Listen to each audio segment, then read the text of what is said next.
Bienvenue dans le Lab du Bien-être, le podcast qui décrypte les mécanismes du corps et de la longévité. Je suis Sarah, naturopathe, et dans ce podcast, nous explorons les piliers de l'équilibre du corps. Alimentation, microbiote, hormones, métabolisme, santé mentale, avec des experts en santé naturelle, des médecins et différents spécialistes. Et maintenant, place à notre expert du jour. Aujourd'hui, j'ai le plaisir de recevoir le docteur Idriss Troussier, oncologue. Nous allons parler ensemble de prévention, de longévité, mais aussi de sensibilisation autour des cancers, comment mieux comprendre notre corps, quels sont les facteurs de risque aujourd'hui, et surtout quelles actions concrètes nous pouvons mettre en place au quotidien pour préserver notre santé. Bonjour Idriss, merci beaucoup d'être avec nous aujourd'hui. Bonjour Sarah, je suis vraiment très content de faire ce podcast avec toi. Je te remercie. Pour commencer, est-ce que tu peux te présenter et nous raconter ton parcours et qu'est-ce qui t'a poussé à choisir l'oncologie ? Très bonne question. Écoute, j'ai réalisé mes études de médecine à Paris 5, et après, lors de mon internat, j'ai débuté en chirurgie ORL et j'ai aimé les réunions de concertation pluridisciplinaire où on discute les dossiers de patients qui sont atteints de cancer. Et j'ai trouvé l'oncologie très intéressante parce qu'il y avait une perpétuelle évolution des traitements, soit de l'oncologie radiothérapie ou l'oncologie médicale. Et après, j'ai fait donc ce qu'on appelle un droit au remords, c'est-à-dire que j'ai changé de spécialité au cours d'internat. Et après, j'ai réalisé cet internat d'oncologie radiothérapie pendant 5 ans. Et après, je suis remonté sur Paris où j'ai été chef de clinique à la Pitié-Salpêtrière. Et je continuais un peu 2 ans aux hôpitaux universitaires de Genève en tant que chef de clinique également avant d'arriver sur Nice. Et là, maintenant, ça fait 7 ans que je suis installé et que je m'occupe des patients au quotidien. Ouais, génial, félicitations pour ce beau parcours. On parle beaucoup de médecine préventive aujourd'hui. Selon toi, quelles sont les habitudes à instaurer qui peuvent avoir le plus d'impact sur notre santé à long terme ? C'est une excellente question parce que le mode de vie, clairement, maintenant, les études montrent qu'il y a, chaque mois, on voit que des études sortent sur le fait que ça peut augmenter le risque de certaines maladies, que ce soit le risque de certains cancers, que ce soit l'augmentation du risque de maladies cardiovasculaires, ou que ce soit même le risque d'augmentation de démence. Et donc, il y a vraiment, on retrouve à peu près des points communs sur certains facteurs protecteurs et certains facteurs qui sont des facteurs de risque. Je dirais que sur les facteurs protecteurs, il y a de respecter son sommeil, voilà, d'avoir une régularité dans son sommeil, de pouvoir avoir un sommeil de qualité, c'est hyper important. Parce que si on est fatigué et qu'on ne dort pas bien, eh bien on va avoir des conséquences sur moins d'activité physique, une alimentation qui va être plus émotionnelle, aller plus facilement sur des aliments ultra transformés, des glaces, des biscuits, de l'aliment réconfort. Et on va être un peu moins discipliné parce qu'on est fatigué et qu'on a besoin de rechercher du réconfort par rapport à ces nuits. Donc je pense que c'est important déjà de prioriser un bon sommeil, travailler là-dessus. Et parfois il faut dépister, il peut y avoir des syndromes d'apnée du sommeil liés au surpoids, donc il peut y avoir des pathologies liées au sommeil, il y a des médecins spécialisés là-dedans. Et donc ça, c'est le premier pilier, je dirais. Et après, ensuite, en effet, il y a la nutrition qui joue un énorme rôle, de manger un régime méditerranéen avec des aliments bruts, avec des légumes, du poisson, de la viande blanche, de l'huile d'olive, des petits poissons comme les sardines avec les remplis d'oméga 3. Tout ce qui est une alimentation anti-inflammatoire, tout ça, ça va aider et donner de bons signaux à son corps au quotidien. Et on en parlait justement, pardon, je te coupe, avec Clément Thomas qui, selon lui, pour lui, l'alimentation anti-inflammatoire n'existe pas. Donc, en tout cas, et c'est ce qu'on disait, il n'y a pas de définition universelle. Mais est-ce qu'on peut rappeler peut-être que l'alimentation anti-inflammatoire, les bases, c'est vraiment manger local, de saison, brut, bio dès que possible, et en tout cas, limiter tout ce qui est ultra transformé. C'est ça. En fait, en gros, dans les études, ce qui est montré, c'est que c'est vraiment ce qui se rapproche du régime méditerranéen, c'est ce qu'il y a de mieux comme facteur protecteur. Et dans ce régime méditerranéen, il va falloir éloigner ou éviter les aliments ultra transformés, remplis d'additifs, d'émulsifiants, des aliments que l'on ne retrouve pas dans la cuisine et qui sont trop gras avec des huiles qui ne sont pas bonnes, des huiles trans par exemple, ou trop sucrées avec un taux de sucre qui ne correspond pas du tout à ce que l'on fait quand on cuisine. Donc c'est vrai que de prendre des aliments bruts, d'aller faire son marché, de prendre des légumes colorés, tout ça, c'est Et puis surtout, ne pas oublier les protéines, c'est important, le poisson, la viande, les œufs. On sait que les œufs, la choline par exemple, c'est super important pour le cerveau. Tout ça, c'est vraiment hyper important pour donner des bons signaux au quotidien pour notre corps et pour notre cerveau, s'il faut savoir nourrir son cerveau. Et deuxièmement, bien sûr, il y a un autre pilier, donc on a parlé du sommeil, de la nutrition, et bien sûr, il y a l'activité physique, c'est-à-dire de au moins marcher, d'essayer d'atteindre ces 7000 pas par jour. On peut faire de la gym, du renforcement musculaire, c'est aussi important parce qu'on sait qu'on perd de la masse musculaire plus on prend de l'âge, et les personnes âgées, bien, au bout d'un moment, n'arrivent plus à se lever de leur fauteuil. Et c'est là où, quand elles ne marchent plus, il y a de plus en plus de risques de chute et de maladies liées à la sédentarité. Donc c'est vrai qu'il faut lutter contre cette sédentarité.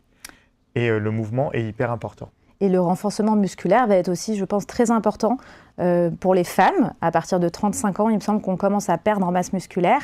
Et ça va être extrêmement bénéfique pour les femmes qui atteignent qui sont en période de périménopause ou de ménopause, de travailler le muscle, parce qu'aujourd'hui, le muscle est, corrige-moi si je me trompe, considéré comme un véritable organe de protection. Alors, comme tu le dis très bien, c'est un organe de protection. Et pourquoi ? Parce qu'en fait, c'est une pharmacie interne pour notre corps. En fait, quand on contracte le muscle, et par exemple, on va contracter, on prend un poids lourd et on va essayer de le soulever, eh bien, cette contraction musculaire va libérer des molécules dans le sang qu'on appelle des myokines, des cytokines, c'est des petites molécules qui vont donner des signaux anti-inflammatoires sur le reste du corps. Et même, il y a même des facteurs de croissance qui vont être libérés dans le sang, et on a même montré qu'il y avait une augmentation au niveau neuronal. D'accord. Et on a montré même chez des jumelles, il y a une très belle étude qui a été montrée chez des jumelles, donc avec la même génétique, celles qui avaient un quadriceps, donc un membre inférieur plus musclé, avaient au niveau cérébral, à l'IRM, et au niveau des tests cognitifs, eh bien, des performances plus importantes. Et ce n'est pas que cette étude, il y a plein d'autres études qui le montrent. Donc en fait, les muscles, ce n'est pas que pour l'esthétique, mais c'est aussi pour faire du bien pour son corps via l'effet anti-inflammatoire, via ces molécules qui sont libérées. Et en plus de ça, il y a des facteurs de croissance qui nous veulent du bien, et qui vont permettre d'avoir cette plasticité neuronale, d'avoir plus d'agilité. Donc c'est important de faire ce renforcement musculaire, d'aller à la gym, d'aller à la salle de sport, ou de pratiquer avec des bandes, ou de trouver des solutions pour travailler ces muscles. Mais c'est important ce que tu dis, parce que je pense qu'il faut que les femmes prennent véritablement conscience de l'importance de créer de la masse musculaire, et que ce n'était pas justement réservé aux hommes uniquement, puisque du coup, comme tu viens de si bien le dire, le muscle, c'est véritablement un organe de santé et de longévité. Je te rejoins complètement. D'ailleurs, comme anecdote, disons, je le suis toujours, je fais beaucoup d'endurance, et en fait, il faut savoir que l'endurance, qui est très bien pour le cardio-respiratoire, pour améliorer sa VO2 max, pour bien, c'est même la VO2 max, c'est donc sa capacité à capter l'oxygène et à le donner à son corps, capacité maximale, eh bien, c'est très bien, mais c'est pas suffisant. Il faut de l'endurance, c'est très bien pour son cœur et ses poumons et pour notre corps, mais il faut aussi ce renforcement musculaire et d'avoir du muscle. Et de ne faire que de l'endurance, on va avoir un peu un profil de marathonien, ou un profil un peu comme les champions de marathon qui sont kényans, et en fait on perd en masse musculaire parce que de courir énormément de kilomètres, par exemple pour atteindre un marathon, il va falloir se mettre des schémas à faire 50, 60, voire 100 km par semaine selon le temps que l'on veut.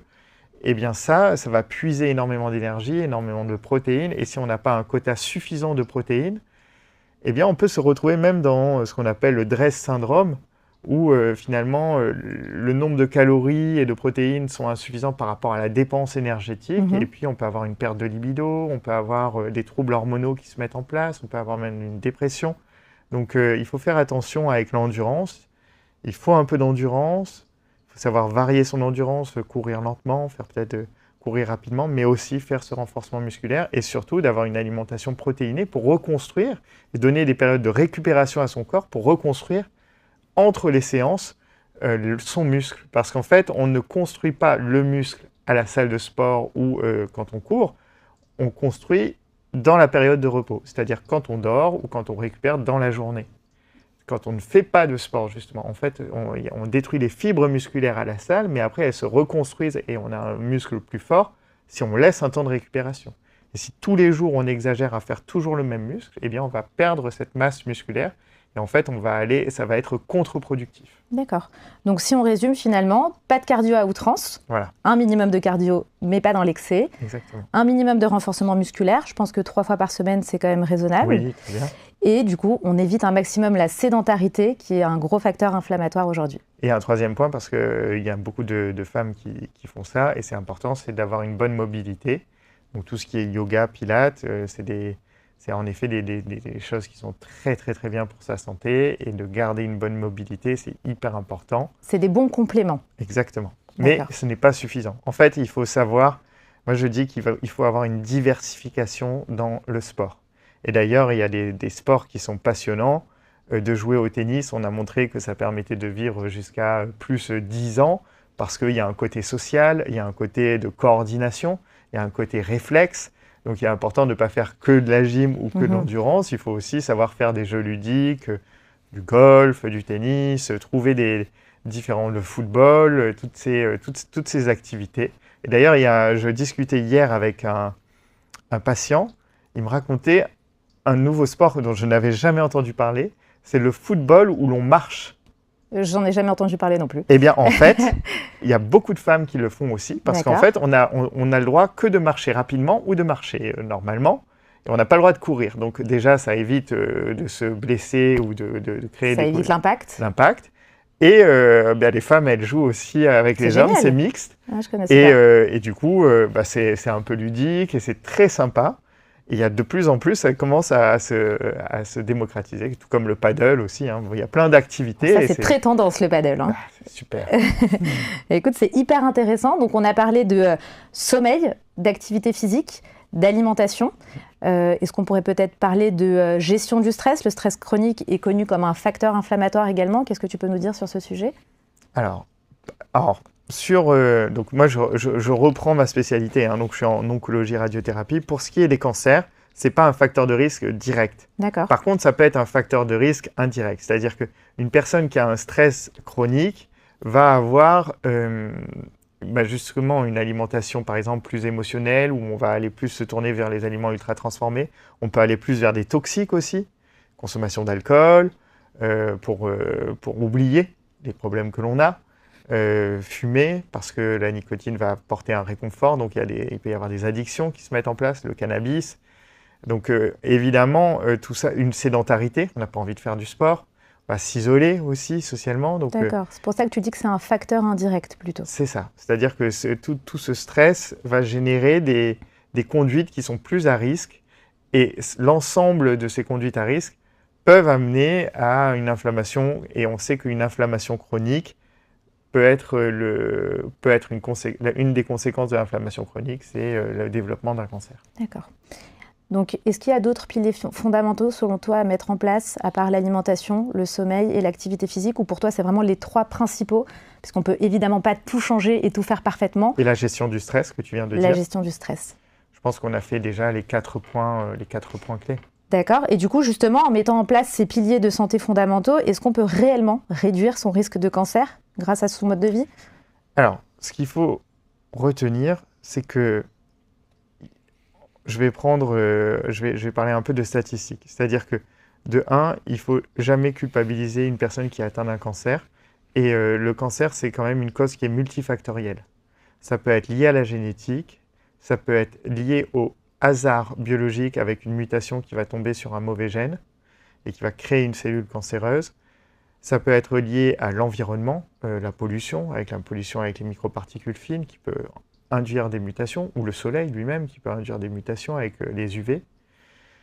Il peut y avoir aussi une exposition à différents facteurs de risque, ou même le recopiage de la génétique, parce qu'en fait, on peut avoir des erreurs lorsque nos cellules elles se renouvellent, et il peut y avoir des erreurs de recopiage, la photocopie de notre ADN quand on crée de nouvelles cellules. Et donc, moi je dis que c'est lié au hasard et en aucun cas en effet, je vois, ça m'est arrivé, hein, et je vois dans mon quotidien, et on peut avoir des patients qui ont tout bien fait et qui peuvent quand même avoir un cancer, et des gens qui passent entre les gouttes, c'est-à-dire qui consomment de l'alcool, qui vont fumer, qui sont sédentaires, qui ont une vie comme ils le souhaitent, pas du tout dans ces facteurs protecteurs, et qui ne développent pas de cancer. Mais après, à l'échelle de statistiques et populationnelle, on sait que ce sont des facteurs protecteurs, mais à l'échelle individuelle, on n'est pas à 100% protégé ou 100% exposé. Voilà. Donc il faut, c'est vraiment des statistiques avec, on va favoriser, on fume, on boit de l'alcool, ça va favoriser le développement d'un cancer, mais ça ne veut pas dire qu'on aura un cancer. Et si on ne fait pas ça, et qu'on a un mode de vie le plus sain possible, on peut quand même développer un cancer. Mais l'idée, c'est de protéger son corps et de donner des bons signaux à son corps. Et d'ailleurs, en donnant des bons signaux à son corps, en diminuant l'inflammation, on se sent moins fatigué, on a plus d'énergie. Et si on a plus d'énergie, on est plus aussi disponible pour soi, mais aussi pour les autres, pour sa famille, pour ses amis, pour son travail. On va avoir... c'est un cercle positif. Donc en fait, le fait d'être discipliné par rapport à tous ces points, finalement, notre corps va nous le rendre et on va se sentir moins fatigué dans son esprit, ou on va être plus agile, on va sentir que ça nous fait du bien. Et il ne faut pas le vivre comme une punition. Je pense qu'il faut regarder ça sur le long terme, et c'est les répétitions de bons signaux pour notre corps qui font qu'on tient sur le long terme et qu'on va pouvoir avoir une vie longue, de longévité, en bonne santé, parce que c'est ce qui compte. D'accord, c'est donc un cercle vertueux de ce que tu nous dis. Après ces années de pratique, quelles sont les erreurs ou habitudes du quotidien qui t'inquiètent le plus, toi, en tant qu'oncologue ?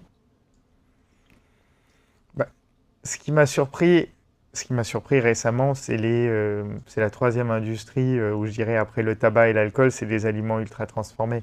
C'est-à-dire que j'ai grandi en mangeant des Pringles, en buvant du Coca, en prenant de l'eau sirop, en mangeant des biscuits qui sont croquants même quand on a ouvert le paquet et ça fait 6 mois que c'est sur les étalages. De par les additifs et les conservateurs et tous les colorants qui sont inclus dans ces aliments. Exactement. Et puis en plus, il y avait ce marketing très fort avec des animaux entre les publicités et les dessins animés qui nous incitaient à manger en se disant tiens, on va prendre un jus de fruits rempli de sucre avec du lait avec des céréales très sucrées. Mais déjà, même petit, je me disais « Oh, c'est bizarre, mes céréales, elles sont tellement sucrées que si je laisse trop longtemps dans le lait, j'arrive pas à boire le lait. » Je me disais déjà qu'il y avait peut-être quelque chose qui n'allait pas. Un excès de sucre, et on en parlera, parce que est-ce que ça peut rentrer dans les facteurs de... En fait, ça crée de l'inflammation et ça peut favoriser. Alors, c'est ce qu'on appelle des données épidémiologiques où on voit qu'il y a une association.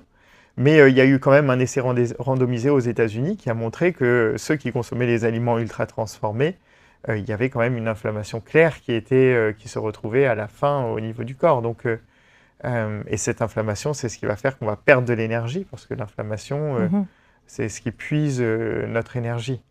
Et l'excès de sucre, lui, va aussi entraîner un vieillissement cellulaire, un vieillissement global, un vieillissement de la peau aussi, également, au-delà du diabète, de l'insulinorésistance et de tout ce type de maladies, tous ces types de maladies. Tout à fait. Et je rajouterais même que je pense que les gens ont conscience par rapport au sucre, mais il faut bien comprendre aussi que les glucides, il faut faire attention. Il faut bien manager ces glucides.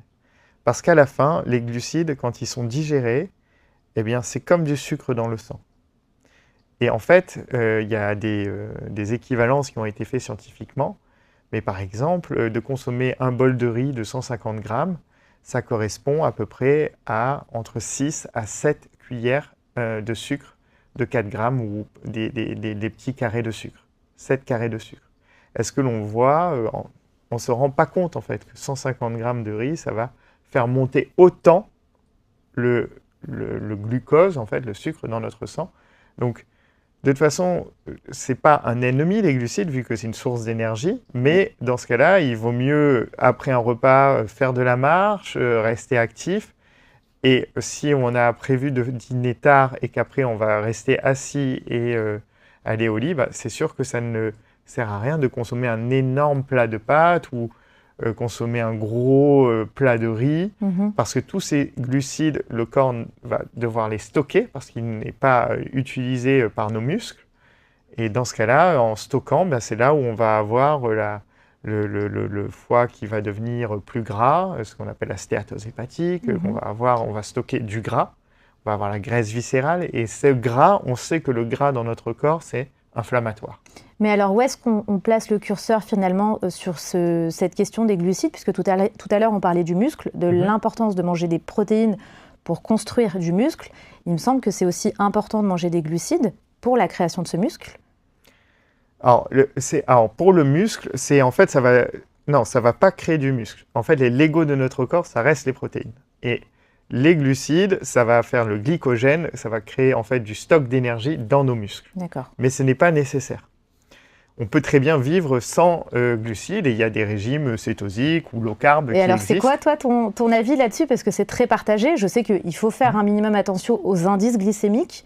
Et je pense que c'est la chose la plus importante aujourd'hui pour éviter des pics de glycémie de manière excessive sur la journée. Mais j'aimerais bien avoir ton avis sur le sujet de et ces je glucides. rajouterais même, en plus de l'index glycémique qui regarde le taux de sucre, par exemple, une banane mûre va être très sucrée, c'est la charge glycémique aussi, qui est importante. Eh bien, mon avis est très clair, c'est-à-dire que je vais vraiment adapter mon apport en glucides par rapport à mes dépenses énergétiques que je vais faire dans les heures qui vont suivre. Et comme j'ai un métier qui est très sédentaire, étant donné que ça va être souvent 7 à 8 heures où je suis à la clinique, où je vais faire des pas entre le bureau et la salle d'attente, si je commence à consommer énormément de riz ou de pâtes ou de patates ou tous ces glucides, eh bien à la fin, ça va se stocker.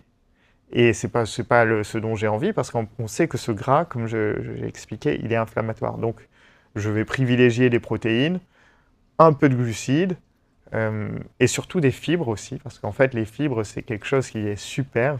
On retrouve ça dans les légumes, dans les légumineuses, les lentilles, les pois chiches, et dans les noix et les graines.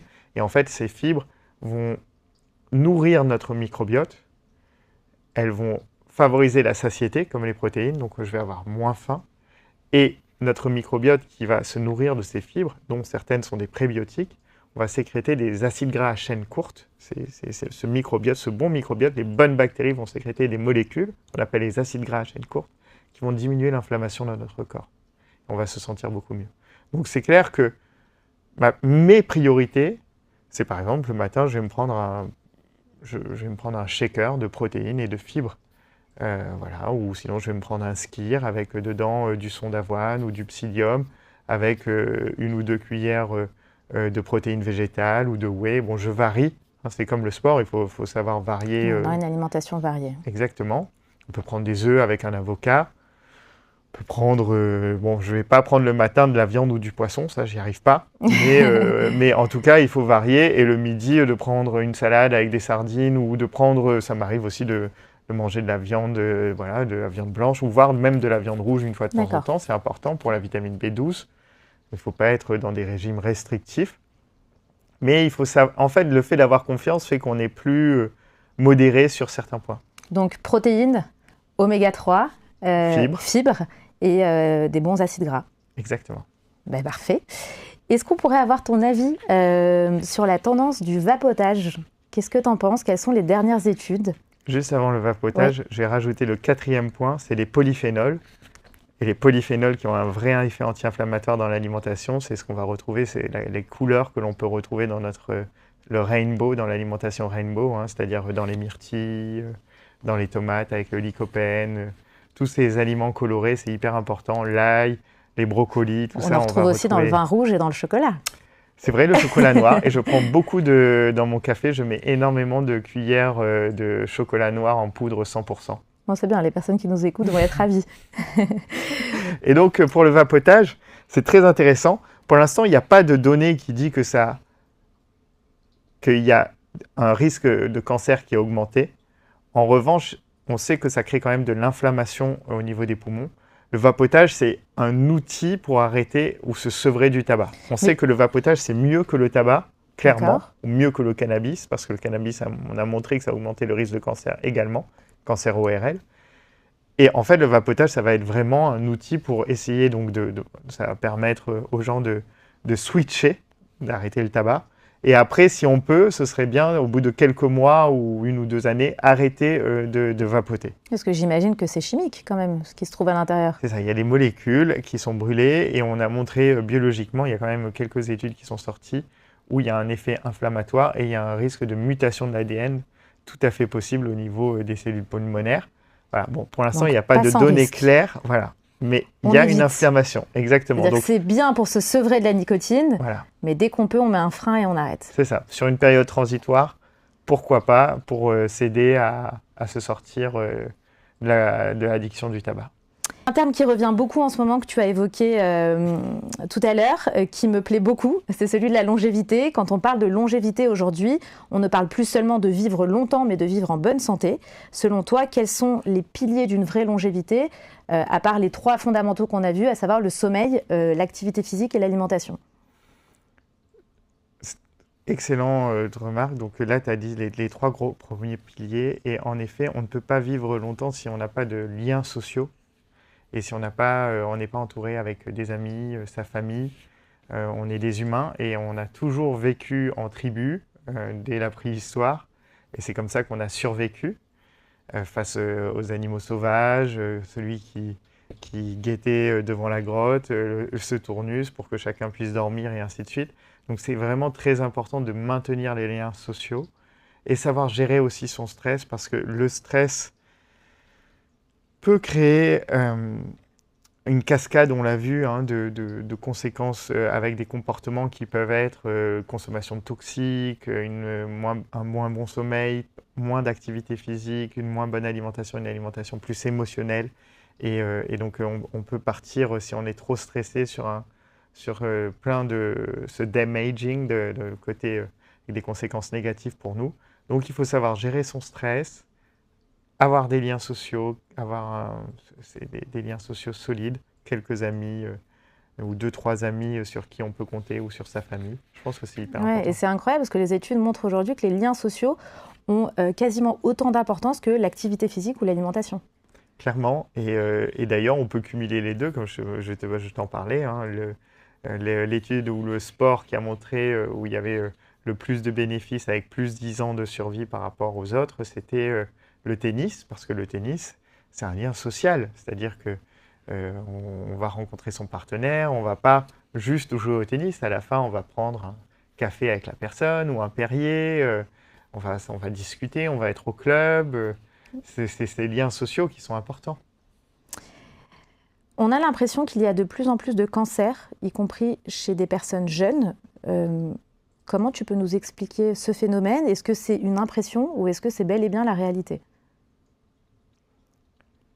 Alors, en effet, il y a des études, notamment il y en a une qui est sortie récemment au UK qui montre qu'il peut y avoir une augmentation de certains cancers, certaines localisations de cancers, comme le cancer colorectal par exemple, ou le cancer du sein.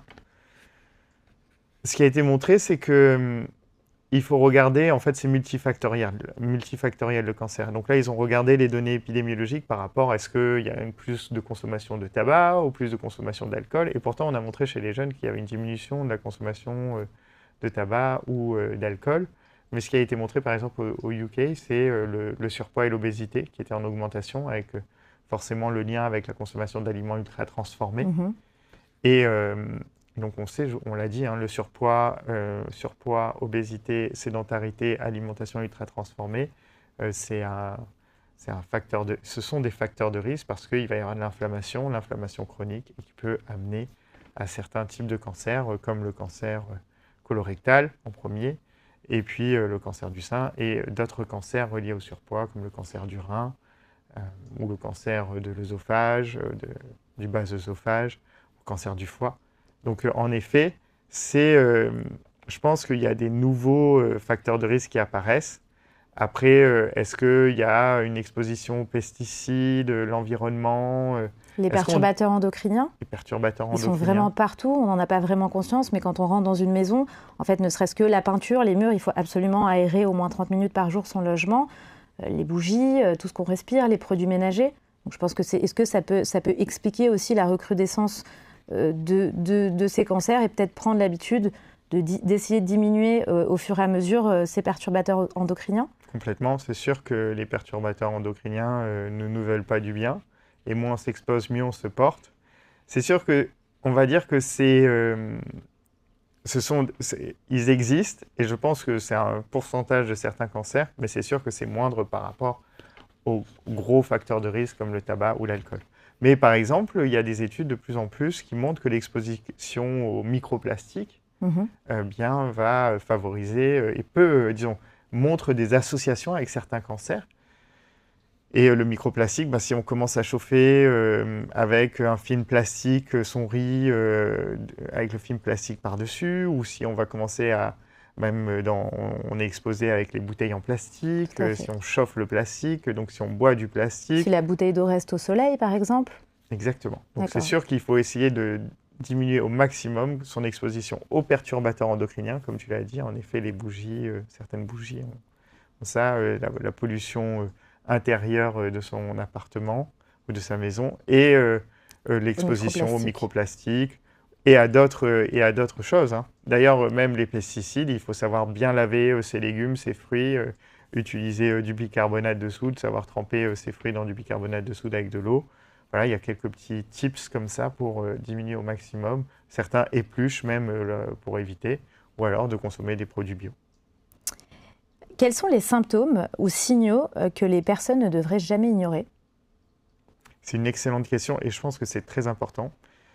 Ce que tu poses comme remarque, c'est je pense qu'il faut avoir un suivi médical régulier. C'est important de savoir, de savoir écouter son corps et d'écouter les signaux de son corps et de ne pas faire un silence radio par rapport aux signaux de son corps. Qui peuvent être? Alors, je te dis. Donc, ce qui est important, c'est surtout si un signal persiste. Une douleur qui persiste plus de 15 jours. Une fatigue anormale. Une masse que l'on palpe au niveau du sein qui dure plus de 15 jours. Une masse au niveau d'un ganglion qui dure plus de 15 jours. Un saignement prolongé. Un trouble de transit qui est prolongé. Prolongé dans le sens qui dure plus de 15 jours, qui dure dans le temps. En fait, dès qu'il y a un signe clinique qui dure dans le temps, qui n'est pas juste sur une journée ou 2 jours, eh bien, ça doit nous mettre la puce à l'oreille qu'il faut consulter un médecin traitant pour investiguer et voir qu'est-ce qui se passe. Pourquoi il y a cette masse, pourquoi on a ce saignement, pourquoi on a ce changement de transit, d'essayer d'investiguer. Et plus on investigue tôt, plus on peut détecter tôt et plus on peut traiter de manière curative avec un traitement efficace. Plus on attend, plus on risque, si c'est un cancer, de laisser développer la maladie, qu'elle se diffuse et qu'on devient à un stade localement avancé, par exemple si c'est une atteinte ganglionnaire, ou métastatique avec un cancer généralisé. Et dans ce cas-là, les traitements sont plus lourds ou plus difficiles à supporter que si c'était une petite tumeur. Mais j'ai l'impression qu'il y a beaucoup de réticence autour du dépistage. Quel message aimerais-tu faire passer à ce sujet ? En fait, le dépistage sauve des vies. C'est-à-dire qu'à la fin, si on ne se fait pas dépister, s'il y a un cancer, le cancer, on le détectera, mais beaucoup plus tard, avec des traitements qui vont être beaucoup plus lourds. Le cancer ne disparaîtra pas. Donc, plus on le détecte tôt, mieux c'est. Et donc, c'est important. Il y a des dépistages organisés en France sur le cancer du sein dès l'âge de 50 ans, le cancer colorectal avec le test immunologique au niveau des selles, on fait la campagne souvent au mois de mars bleu, ou le cancer du col de l'utérus avec le frottis ou le test HPV. Et je pense que c'est hyper important de participer à ces dépistages organisés qui sont gratuits. Et au moindre symptôme ou signe clinique, c'est ce qu'on appelle un dépistage individuel, de consulter son médecin traitant pour voir ce qui se passe. Est-ce qu'il y a des examens qu'on devrait faire régulièrement selon l'âge ? Tu parles par exemple du frottis pour le dépistage du papillomavirus, c'est ça ? Donc, est-ce qu'il y a d'autres examens qu'on devrait faire régulièrement selon qu'on soit un homme, une femme ou selon la tranche d'âge ? Donc, pour le dépistage du cancer colorectal qui est organisé, c'est le test immunologique au niveau des selles qui se fait tous les 2 ans, que l'on fait chez soi et qu'on envoie dans un laboratoire pour voir. À partir de symptômes particuliers ou à partir d'un certain âge ? À partir de l'âge de 50 ans et c'est tous les 2 ans et c'est pour toute la population générale. Après, si on va avoir un trouble de transit prolongé ou des saignements dans les selles qui sont prolongés ou des selles très noires ou des changements comme ça au niveau du transit ou dans la famille on a des cancers du côlon, il faudra aller voir son médecin traitant qui pourra nous adresser un gastro-entérologue qui lui va réaliser, qui va voir peser le pour et le contre pour réaliser une coloscopie totale ou faire un coloscanner pour voir s'il y a une indication ou rechercher un polype ou une lésion précancéreuse. Ensuite, il y a la mammographie, la mammoéchographie. Chez les jeunes femmes, ça va être peut-être l'IRM mammaire, si les seins sont denses. Tout ça, ça peut être... donc c'est important de bien se surveiller. L'autopalpation au niveau des seins. On peut faire une échographie abdominale ou une échographie pelvienne pour voir au niveau de son utérus, ses ovaires, si tout va bien. En effet, le frottis, le test HPV, ce sont dès l'âge de 25 ans. Et puis, bien sûr, si on peut éviter d'avoir le cancer du col de l'utérus, ça c'est chez les jeunes filles qui ont, et les garçons, hein, la vaccination. On sait que la vaccination, ça permet, quand les pays qui ont, chez les populations qui ont réalisé cette vaccination, il y a une disparition où il y a quasiment plus de cancers liés à l'HPV, au Human Papillomavirus. Et les cancers liés à l'HPV, il y a les cancers du col de l'utérus, les cancers du canal anal, les cancers ORL. Donc c'est sûr que si on peut éviter ce type de cancer, les cancers des organes génitaux externes, c'est quand même pas mal. Pour terminer cet échange hyper instructif, si tu avais un seul message de prévention à transmettre aujourd'hui aux personnes qui nous écoutent, quel serait-il ? Je dirais de savoir écouter son corps. Savoir écouter son corps parce que j'ai déjà vu des ultra sportifs hyper fatigués avec un bilan biologique catastrophique parce qu'ils en font trop. Savoir récupérer, savoir s'écouter et ne pas être dans l'exagération. Je pense que tout est poison, rien n'est poison, c'est la dose qui fait le poison. Donc un équilibre dans tout, que ce soit dans le sport, l'alimentation, le sommeil même, parce qu'il y a des études qui montrent que trop dormir, c'est pas forcément bon non plus. Exactement, d'avoir une régularité et de savoir respecter parce qu'on n'a qu'un seul corps finalement et il faut l'amener le plus loin possible. Et je pense que comme une voiture, on fait des contrôles techniques. C'est important de faire des contrôles techniques et de consulter son médecin traitant, de faire des bilans biologiques, de voir si on n'a pas de syndrome inflammatoire avec la CRP, de regarder sa numération formule sanguine, son bilan rénal, son bilan hépatique, de voir si tout va bien et de faire ça régulièrement, c'est-à-dire au moins une fois par an, un bilan biologique et puis voire deux. Et de consulter son médecin traitant qui pourra après nous adresser à différents spécialistes. Donc être à l'écoute de son corps et agir le plus tôt possible. Oui. Merci beaucoup Idriss pour cet échange extrêmement enrichissant et surtout très important. Je pense que ce type de conversation permet vraiment de sensibiliser sans faire peur avec la pédagogie que tu y as apportée et de rappeler que la prévention reste l'un des plus grands outils de santé. Merci d'avoir écouté cet épisode du Lab du Bien-être. Chaque épisode est une invitation à mieux comprendre le fonctionnement du corps, ses équilibres et les facteurs qui influencent notre bien-être au quotidien. Parce que mieux comprendre son corps, c'est déjà commencer à en prendre soin. Merci d'avoir été avec nous dans le Lab du Bien-être et à très bientôt pour un nouvel épisode.